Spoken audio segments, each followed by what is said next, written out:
கடந்த 2021 முதல்வராக பொறுப்பேற்றிருந்த திமுக தலைவர் மு.க. ஸ்டாலின் அன்று 75வது சுதந்திர தின விழாவில் பங்கேற்று கோட்டை கொத்தளத்தில் கொடியேற்றி சுதந்திர தின உரையாற்றினார். அப்போது அவர் தமிழ் நிலத்தின் வரலாற்றில் சுதந்திரத்திற்காக போராடிய பல்வேறு வீரர்களின், தியாகிகளின் பெயர்களை பட்டியலிட்ட அன்றைய முதல்வர் மு.க. ஸ்டாலின் அவர்களுக்காக அரசு செய்த சிறப்புகளையும் பட்டியலிட்டார்.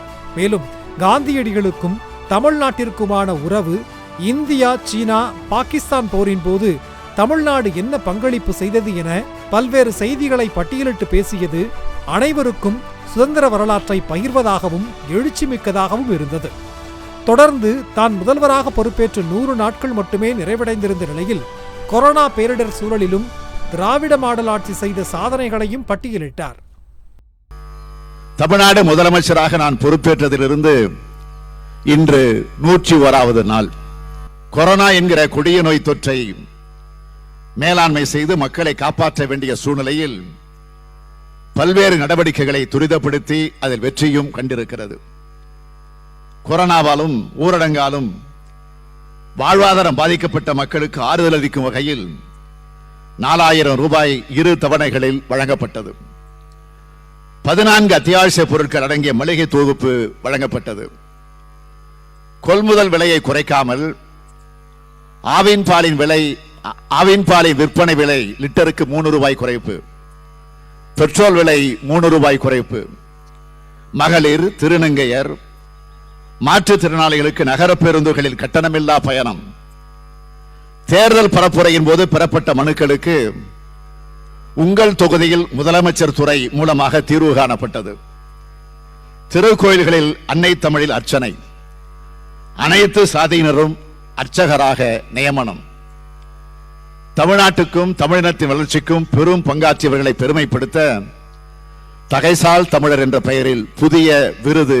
3 கோடி மக்களுக்கு கொரோனா தடுப்பூசி செலுத்தி இருக்கிறோம். மருத்துவ சேவைகளை நோயாளிகளின் வீடுகளுக்கே சென்று வழங்கும் முன்னோடி திட்டமான மக்களை தேடி மருத்துவம் தொடங்கப்பட்டுள்ளது.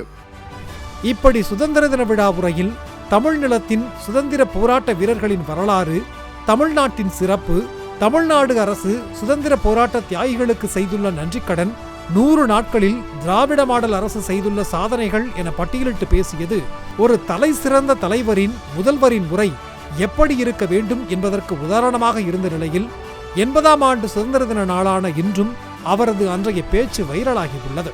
அதே நேரம் சினிமா மோகத்தின் காரணமாக திடீரென முதல்வராகி உள்ள விஜயின் இன்றைய சுதந்திர தின உரை ஒரு முதல்வரின் உரை போன்றே இல்லை என அரசியல் விமர்சகர்கள் கூறுகின்றனர். தமிழ்நாட்டின் சுதந்திர தின வரலாற்றை கூறாமல் சுதந்திரத்தின் பெருமையை இளைஞர்களிடம் பகிராமல் இருந்தது விமர்சனத்திற்குள்ளாகி உள்ளது.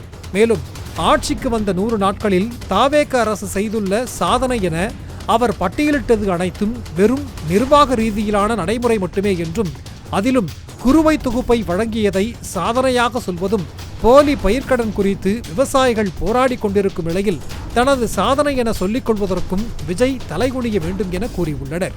மேலும் அன்றைய முதல்வர் திமுக தலைவர் மு.க. ஸ்டாலின் தன்னுடைய பேச்சின் நிறைவில் சுதந்திர போராட்ட வீரர்களின், நம் முன்னோர்களின் எண்ணமான சாதியற்ற சமத்துவ சமூகம் அமைக்க முற்படும் அரசுக்கு மக்கள் துணை நிற்க வேண்டும் என பேசினார்.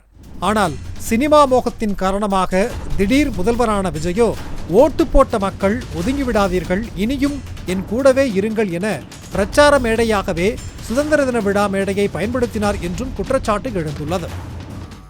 சிறை சென்றோர், செக்கிழுத்தோர், கல்லுடைத்தோர், அடி உதைப்பட்டோர், அவலங்களை சுமந்தோர், உயிரை கொடுத்தோர் ஆகிய அனைவரும் மேன்மிகு தமிழ்நாட்டை உருவாக்க நினைத்தார்கள். அத்தகைய தமிழ்நாட்டை உருவாக்க நினைக்கும் தமிழ்நாடு அரசுக்கு நாட்டு மக்கள் அனைவரும் ஒத்துழைக்க வேண்டும், உறுதுணையாக இருக்க வேண்டும். எல்லாரும் ஓட்டு போட்டுட்டோம். உங்க அண்ணனை, உங்க தம்பிய, உங்க பிள்ளைய எல்லாரும் ஜெயிக்க வச்சு முதலமைச்சராக ஆக்கிட்டோம். அதனால நம்ம கடமையெல்லாம் முடிஞ்சிருச்சுன்னு சொல்லி யாரும் ஒதுங்கி போயிடாதீங்க. இனிமே தான் நீங்கள் நம்மளோடவே கூடவே இருக்கணும், உறுதியாக நம்ம அரசோடவே கூட இருக்கணும். திமுக தலைவர் மு.க. ஸ்டாலின் அவர்களை எவரோடும் ஒப்பிட முடியாது. இருந்தும் ஒரு மகத்தான தலைவரின், ஆகச்சிறந்த முதல்வரின் சிந்தனை, செயல்பாடு, உரை எப்படி இருக்க வேண்டும் என்பதற்காக திடீர் முதல்வர் விஜயோடு ஒப்பிட வேண்டிய சூழ்நிலை. திமுக தலைவர் முன்னாள் முதல்வர் மு.க. ஸ்டாலின் உரை இன்று மட்டும் வைரல் அல்ல, என்றும் வழிநடத்தும். கலைஞர் செய்திகளுக்காக சரவணன்.